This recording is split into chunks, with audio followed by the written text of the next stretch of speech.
judgment controls so much of us. We judging ourselves, we thinking people judging us, we judging other people. That if we can just like decrease the amount of that, man, especially what we're seeing here and today, if we could just let the judgment go and realize we have more in common than we have different, man, that could be an amazing world. And together we are powerful. We're all an energy system. It's the Health in the Real World podcast. It's time to start the show with Chris Janke as your host. Here to give you everything that you need when it comes to fitness strategies. We keep it simple and easy. It's your roadmap to get healthy. You don't need equipment and you don't need a gym. Just the right strategies to get you fit and trim. Health in the Real World podcast. Thank you so much for joining me. I'm Chris Janke. I'm joined today with Justin Arnold, author of Purpose Through Pain, Finding Limitless Potential in the Presence of Adversity. Justin, what's going on today? Nothing much, man. I appreciate you joining me. Yeah, it's kind of been a whirlwind the last couple months. Like I was telling you before this, my digital went on sale last month, became a bestseller, and just got the paperback out and having sales. And it's kind of funny. I'm here in Rochester, New York.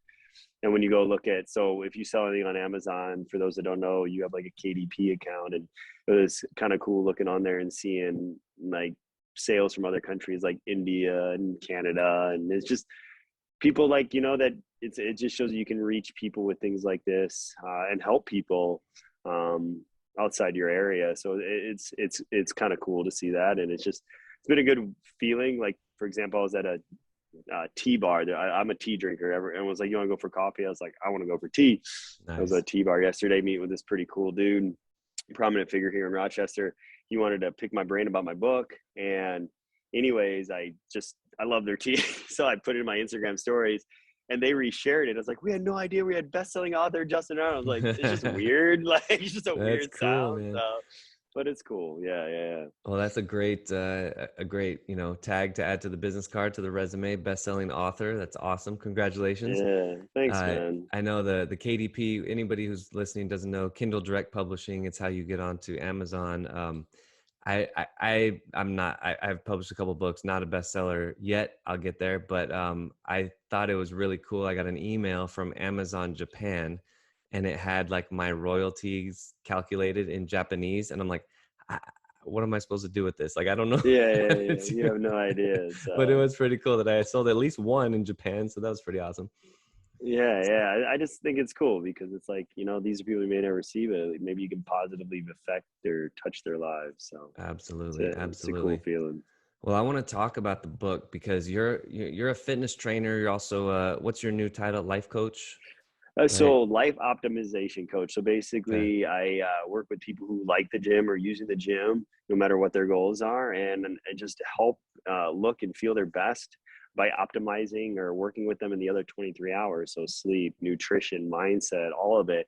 And through an holistic life approach. So, but yeah, that's kind of what I'm doing. And I'm still father of 3, husband to Alexis.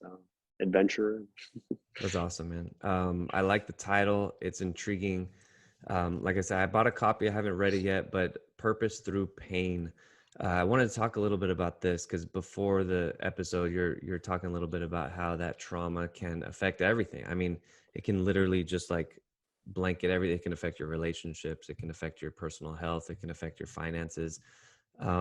Let's start real big picture. Like, how did you? Obviously you can divulge whatever you want, but you know, it's in the book already. So what are kind of some of the things that have formed you as far as finding that purpose through that pain? And we can start going down this direction. Yeah. Like even just the title, like it hit me like it was just an obvious thing. It was like in a dream, and it's just like, it's been my life. Like, you know, one of the first chapters is devil doing push-ups in the parking lot. And it's something I say, like, you know, whatever your beliefs or faith or whatever is, I just, there's a yin to every yang. And I always believe no matter how, you know, qualified or experienced or more successful you get, there's always going to be things that want to slow you down, keep you down, stop you, get in your way, the devil of sorts. And I use that term because, of course, I'm in fitness. And I say, especially when you get farther along and more successful in various aspects of your life, the devil gets creative in weird ways. But yeah, like what I've learned through my life, you know, a lot of us, and even me very early on, was I would look at my life and I'd be envious of, you know, these families where I grew up kind of poor, or these, you know, or the abuse or the trauma and the things that I went through. And, you know, I even went through periods of like attempted suicide earlier on in my life. But one thing I learned was like, once I started like realizing it took one little thing where I positively impacted somebody's lives, like, man, that felt good. And it really felt good. And I decided that's all I want to do. And like, there is purpose. And then I realized that like these things that were happening could be my driving force, and that they were happening to me just to make me stronger, you know, mentally, physically, emotionally. And I'll say this, like, I'm a better father and a better husband, a better trainer, a better businessman, stronger in my faith in all of these areas, even my fitness, because of the things that happened to me, not despite. So because my parents weren't around, I decided, well, I'm going to be around for my kids because I know what it felt like to not be around. You know, it's same thing. Like financially, they weren't stable, but I realized that you can have, you know, balance is such a weird term. Nobody really can define it because all balance is different. But like, you know, I think you can be a successful business owner and still play with your kids, you know, and as a man, it's okay you got to deal with your stuff that happened to you when you were younger, and where we kind of mask it. But for example, from a physical pain, from the personal training, I've tore my rotator cuff in high school wrestling, all 4 rotator cuff muscles. And when it happened, it sucked. Let's be honest. Absolutely. It ruined my wrestling. And all I could be was me, think of myself, be selfish. But we're especially all that as a high school athlete. Yeah, that's really all you think about. But when I started to never set limits, like the subtitle of my book, I've never been a limitless. I've been a limitless kind of guy. I've never set limitations. I was like, well, the physical therapist said I can only make it this high or this high. Well, we're going to find full range. And I have, and I've done amazing things and can do handstand push-ups. And so I've not only personally, but the amount of people that I've worked with the similar injuries as me, that's just one. My book talks about a lot of things like breaking my neck a couple times. I've worked with these people in the gym because I've had these things and I've never set limits. So, and what I've learned even too from the mental health issues the mental health trauma that I went through, and the physical abuse and the sexual abuse, you know, you'd be surprised how, you probably know this, but for those listening, your physical presence, your mental health is manifested in your physical presence. A lot of people may not know that. So it's when you start to open up more about your story, even just from a one-on-one client, because you start to build those relationships, they start to release that tension. And guess what?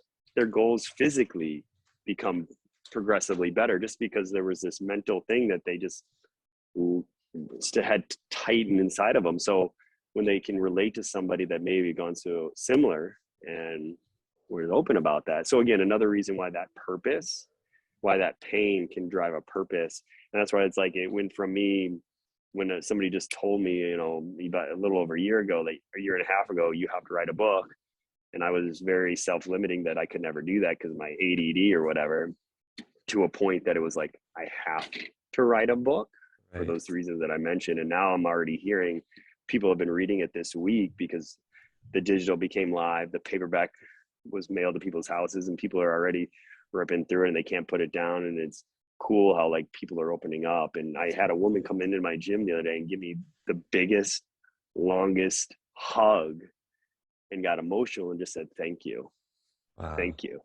Like, and I was like, wow, that's the only reason why I did it, is if I could affect one person. And exactly. And so it's cool. Yeah, exactly. And that's pretty amazing too. Like, I'm sure for that woman, you know, I don't know how many of us know authors, right? Like how many books that you've seen maybe on Amazon, did you know the author? And then she's reading this, she knows you, she knows she's going to see you next Tuesday.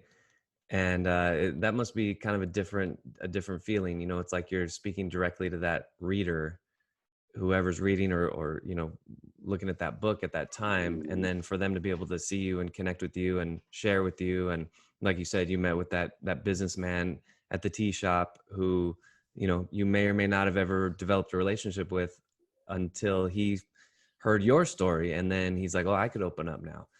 But yeah, it's pretty Yeah. amazing stuff. Yeah. When people, like, when you let your vulnerability and people share their story, more people, it's amazing the release that you get. And I mean, that's even one of the things I talk about. I have a very controversial chapter called toxic masculinity, which I know will stir some bubbles in people, but I talk about, like, you know, some of the stereotypical roles that is put on men in this society and that we're Right. supposed to be. And one of this came from, I've literally heard some of my men clients in front of their sons tell them not to cry, suck it up, like these suck it up buttercup kind of things, like crying is for wussies. And I'm like, whoa, that Yeah. is. And when you know the science, like crying is as parasympathetic as getting a massage or sitting in a hot tub. Yeah. And It's a I'll release. share a little. Yeah, and I you know, funny, like, because I wanted to bring some humor in our book. I'll give you a little teaser here, but I compare crying to pooing. So, like, you would never hold a poo in, so it's like Right, that wouldn't be painful. So, like, Suck it it's the up, suck same it thing. up. And people would call me crazy. Of course I'm not. Well, then why would you tell somebody to not cry? It's like a Right. natural emotion. I Right. mean, I think there's things that we can direct on what you should be crying about, but that's a Sure. whole other story. But at the end of the day, it's like, it's not less manly to show emotion. Right. We I shouldn't see just it be like angry this. and happy. Right. I agree. I see it like this. Like, if you're crying, like, obviously that's telling you something. If you're, you know, if you're crying all the time, that, you know, there's no judgment, but you might want to look at that, right? It's like, all right, Exactly. what Yeah. is going on? Like, and obviously you're crying, and maybe it's working, maybe it's leading you toward more healing, but you know, you literally cry all the time. So maybe that's something. Okay, let's dig a little deeper, and maybe there's something under that. But Hmm. yeah, absolutely. I mean, crying is just like, you feel such emotion. You know, we don't judge. I'm saying we as like a society, but I think it's definitely changing. But you know, we don't judge the Olympian who, you know, wins a gold medal and they start crying. We don't judge them at all. We're cheering for them. We're crying with them. We're crying Yeah. with our Super Right. Bowl team. We're crying Oh with the yeah. World Like, Series victories, right? But you better not cry when, you know, when you're emotionally hurt, right? no, you better not cry when you're emotionally hurt. Girlfriend breaks up with you, Right. or like you stub your toe on the dishwasher. Right. Come on, say every That's a curse bad words one. we do. Yeah. Yeah, That's yeah. bad. So I agree. There's definitely a long I think we have a long way to go as far as seeing crying in the same vein as, you know, pooping or peeing or whatever other regular bodily function we do on a consistent basis. It's healing, it's cleansing, it prevents your If it, body from taking on the emotion and like storing it in your neck or your solar plexus, yeah, right? it's like, would you ever tell one of your clients, don't get a massage, don't go Right. acupuncture, don't go to physical therapy, don't ever get in a hot tub? They'd be like, why would I never want to do that? Okay. Like, it'd be like, so we should have the same kind of effect when we say, oh, someone don't cry. Right. Because you wouldn't tell them not to do anything. Don't relax. Right. Like, Don't be relax. tense all the time. It Don't sounds let go of silly, your but it's right. essentially what we're saying. We're telling people to, like, hold in that emotion, hold that Right. in, suck it up. Men Right. don't do that. Like, but it shows. Even there was a documentary somebody was telling me about, they watched, and they didn't need to do this, but I guess they did, about like all these serial offenders, like murderers and stuff. Mhm. And that was one of the things that they showed that they all had in common. They were all at a younger age basically told to, like, hold in their emotion, They were suck it all, up, yeah, or they were deal. repressed. They had to get it So what out happened? somehow.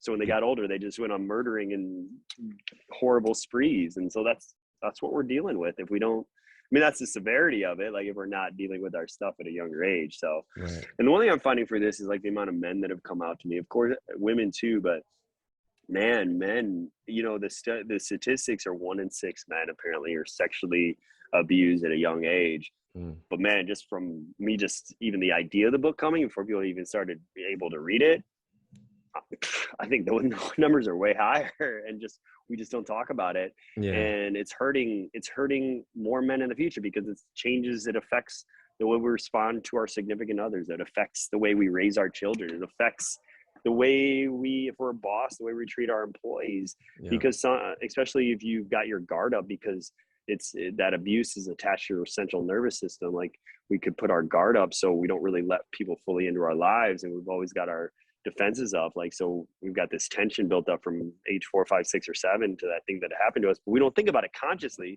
It's deep in that subconscious. But if we never deal with it, Right. And it's always It going to be just there. It's going stays to fester there. in other ways. Yeah, Yeah, and it yeah, might just be like your digestion's always off because your belly's tight, or it manifests in physical ways, this tension that we hold.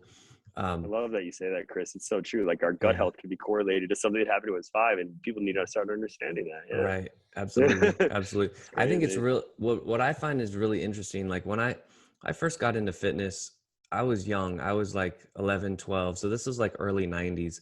And it was very much about aesthetics, about how big your biceps were, about your deltoid, Hmm. all the muscles, right? And Yeah. they were like very weird diets. It was like the grain, high grain, low fat. That was the thing. 300 grams of protein, that kind of stuff. And it's interesting because the aesthetics. Damn, I literally just forgot what direction I was going with that. No, you're good. Oh, here The we go. Here we go. aesthetics of it all. Yeah. The this is what I was going to say. So you mentioned that you're going to be Superman for Halloween with your kids, right? And Yeah. I said, yeah, you can get some clients from that because they'll be like, are those muscles real? And you'll be like, yeah, here's my card, right? So Hmm. uh, from a society that we live in where we're still very aesthetically driven, and if you see some guy on Instagram posting, and he's 6'2" and he only weighs 140 pounds, and he's telling you how to gain muscle, nobody's going to believe him because he has no muscle, right?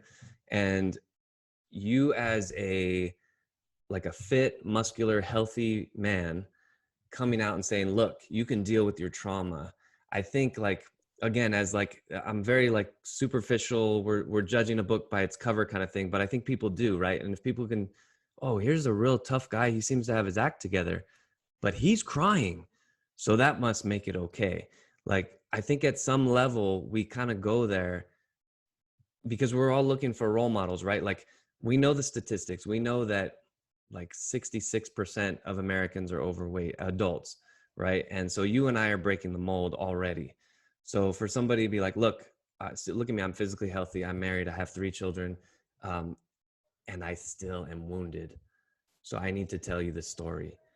I think that's powerful. I think and that's what I tell people, like, it never will ever go away. You just get better through the pain, through the trauma. When you can start, I'm not telling everybody they need to go write a book or go stand on stage. But in my book, at the end of each chapter, for those that have really experienced this or not, but I offer what I call growth questions. And it's just a way to kind of deep dive. I encourage people, especially if you've been through anything similar or even worse. This isn't about comparing scars in any way, because I know people have even been through a lot worse than me. The idea is just to work through that, through these questions, or open up and just, even if it's just writing it down, that's very therapeutic. I'll tell you this, me just writing the book, whether it got published or not, was one of the most therapeutic things I've done. Yeah, yeah, I I can was see that. told at a very young age, when a lot of this was going on, I talked briefly about it in the book, I was told by a therapist after 2 sessions that I was fine. Mhm. So I've assumed my whole life I was fine, but I realized I don't think you're ever really fine. You just get better and you have Yeah. tools. But I've seen, because somebody else went through something similar in my life, and it's talked about in the story. I've seen what the opposite looks like when you don't deal with it, and it's a lot of pain, it's a lot of hurt, and it's a lot of jail time, and it's a lot of Mm-hmm. abuse of drugs, and it's and so I see this, and that's the reminder that I could have been there too, and I still can. So when people ask, why do you get up early? Why do you work out all the time? Why do you do this? Why do you have all these things? Why are you so disciplined? Why, da, da, da, da, da. Because one, it's for my kids, it's for my wife. But I know on the other side of me not being very disciplined and taking care of my mind, my body, and my spirit and my emotions, there could be, again, the devil on the other side of that doing push-ups and wanting me to join. Yeah. And this is a Yeah. very real thing. And that's why, we just need to be okay with being vulnerable. It doesn't make you weak. You can't control the things that happen to you, but you can control Right. how you respond to them. Right. It doesn't make you weak because you were a 15 or 20 or 30 or 50-year-old man abuse you when you're 5. You have no chance, Right. Right. literally. Right. And Right. and you can do all you can, but especially when you're groomed, man. I was groomed, and I break that down a little bit in the book. So it's just it's one of these things where, the more we can be more open about it, doesn't mean just talking about it all the time and here, just lay your stuff. It's finding the right place.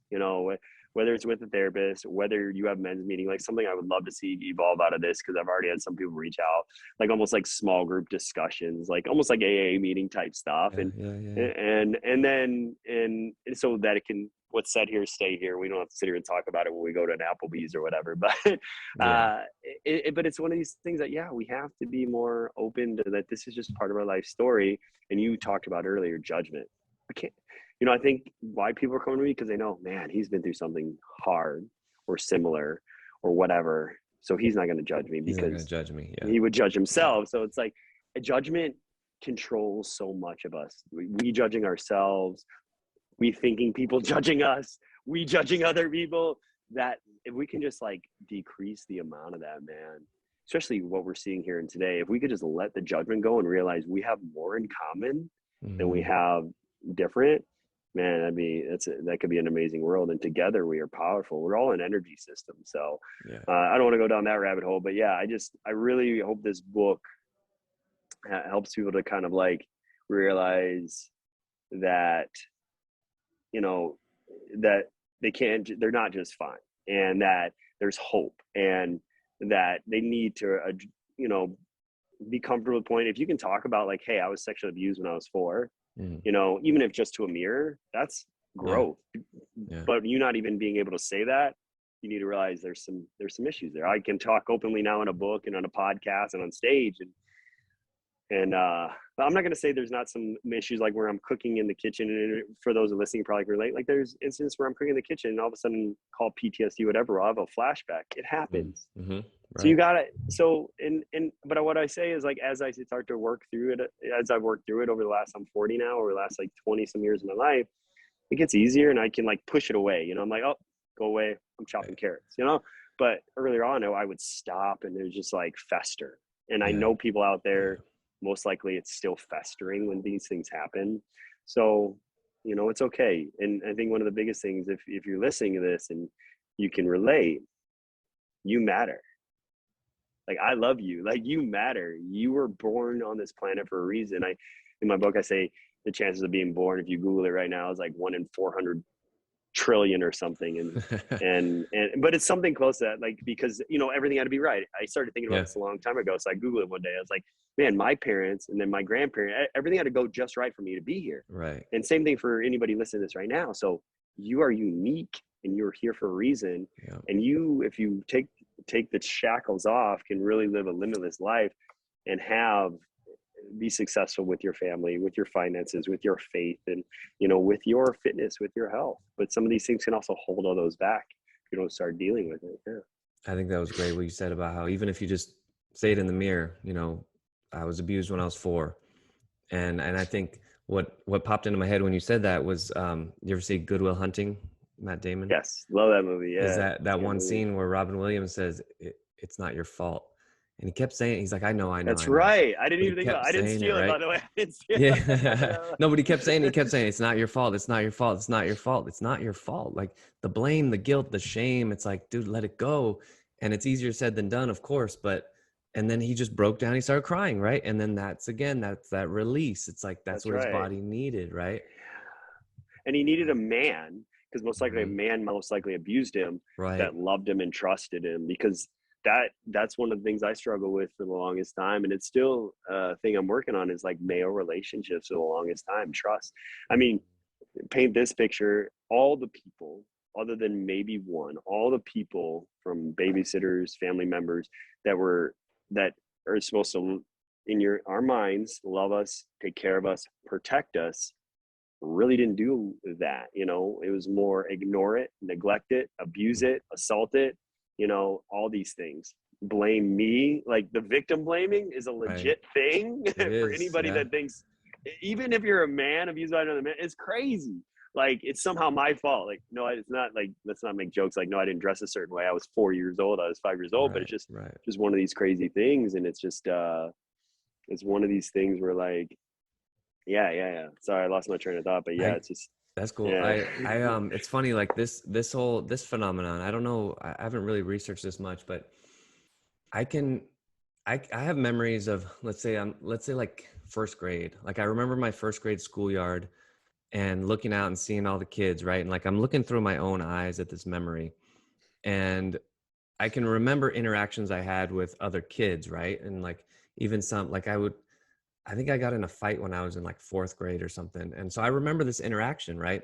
And so for a while it had sort of this pull on me, right? And or anything that happened in this time of my life. And it's interesting when I finally realized this. Instead of looking out my own eyes at the memory, I tried to zoom out, like I closed my eyes, present time, zoomed out, and I looked at who was looking through my eyes. And I'm like, that's a kid.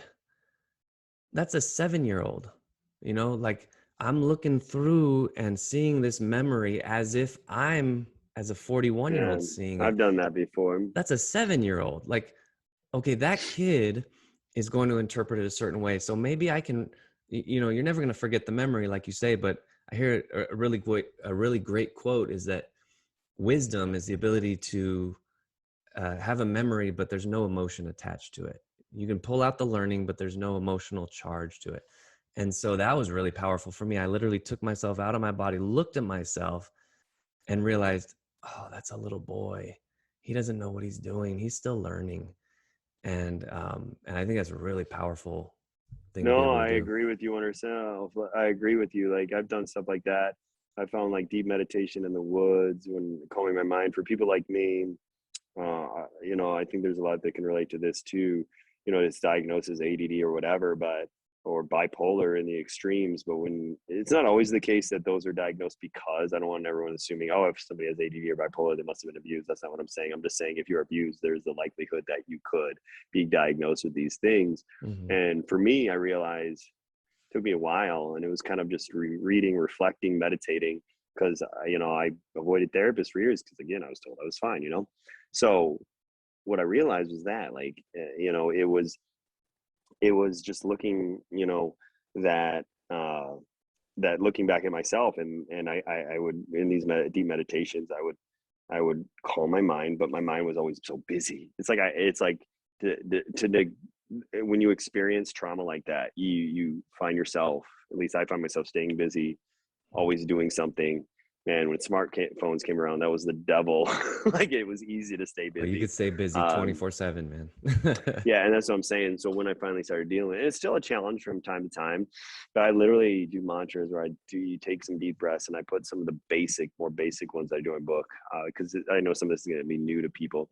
But I'll just breathe in. I say things like calm my mind, and then in those, yeah, I did something similar where I basically went and hugged. So to give people a timeline, some of these things started when I was like 4 or 5 years old and went on until I was like 9. And it gets pretty severe, just read the book. But it took me going back, and like you said, detaching the emotion. Like, I'm not going to say that emotion, I'd be lying if I said there isn't really much, but it decreases, and it's rarely there. So like I can say to you, like I just did, and it's rarely there. So Oh, we lost you. oh, can you hear me? There you go. Sorry, I was Yep, getting a got it. phone call. I put it on silent mode. That's good. uh but yeah. So yeah, I just yeah, like I said, I went back to my younger self, gave my younger self a hug, and loved my Yeah. younger self. And I do that from time to time, but I really don't have as much emotion attached to it. I will say this though, when so when you write a book, you have editors, you have to edit yourself. I probably have read my book 10 times. The first full beginning to end read, in certain parts, I broke down.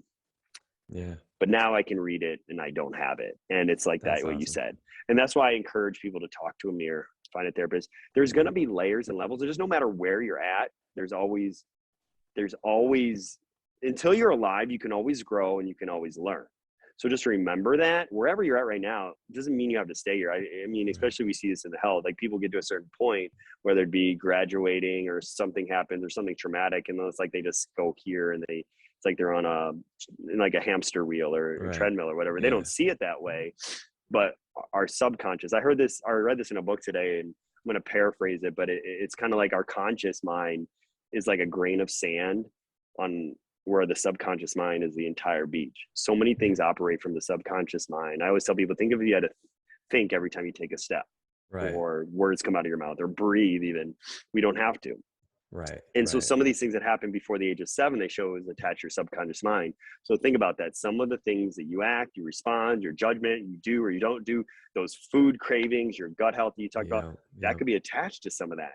So that's why you got to keep like almost not always keep talking about it, but just be that it's just a part of your story. Like it's a Yeah. part of your life. And like, Yeah. and that's what I say. We all can tell a better story. It can start today. Like if you're living like if you're not happy at your current situation, maybe it's you didn't deal with something, but just know that we all have a story to tell. It can improve now. And in my, mine just happens to include trauma and pain and broken necks and emergency rooms and like near death experiences and stuff. Right. Like it's crazy, like the stuff. And I because of these painful things, like I don't ever look at, when people see a brick wall, I see, well, how can I get in, around and through it? You know what I mean? Like I see obstacles as like awesome challenges. I'm not going to say I don't stress and I don't get anxiety, but I'm able to flip. Okay. There's the emotion. Okay. I deal with it. And then, okay, now we navigate through, it's a reason why, like, I've been able to get through COVID and be successful and wrote a book during it all. And my gym's still standing and became a life optimization coach.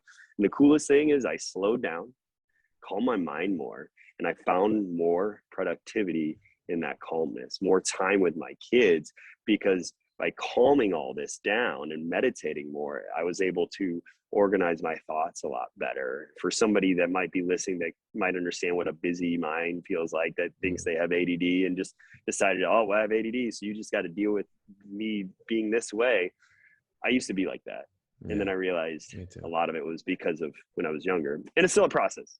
So, always, but always just know, a process. always a process. But like, just look at whatever happened to you in your life and look at it as a way to help somebody else. Your story could save a life. I'm not saying go write a book again, do what you got to do, but your story could save a life. And it could save a life in a way that your story could be holding you back from really fully being open to a relationship. Mm-hmm. Since this book came out, more things and more people have come my way. Like it almost, I'm a believer in a higher power in like a way that I'm like, now you're just showing off. And it feels like I'm humbled emotionally, an emotional way, like not emotional, like I'm crying over it. I just feel really grateful. And I didn't put this out here to be like, look at my story, woe is me. It wasn't even about that. In fact, if you read the book, you're probably like, they're probably like, I want to know more. Well, maybe there's a book too. So right. Well, I think that's the title's amazing. Like I think it tells exactly what it is. You guys go out and get Justin's book, Purpose Through Pain, Finding Limitless Potential in the Presence of Adversity. Awesome. We got the paperback. Justin Arnold. Justin, thanks so much for joining me today. Repeat podcast guest, and we'll definitely have you back again. But I really appreciate you opening up and being a role model for other men specifically, because I know I would say like our generation, like we're kind of the first generation, at least in the United States, of men to really, I think, do this. Like, older men, it seems like a lot of them are very closed off. Not all of them. Especially World War II vets or Korean War people I've talked to. They bottle a lot of that stuff in. So I think it's great. I think, crying is a natural. Crying and massage and pooping are the same thing. It's like you can do them all at the same time, man. There you go. I don't know. I don't even want to imagine that, but Justin, thank you again for joining me. I do really appreciate it. Thanks, Chris. Appreciate it. This was fun. Thanks for listening to the Health in the Real World show. Make sure to like and subscribe and comment down below. Visit mycorebalance.com to learn more.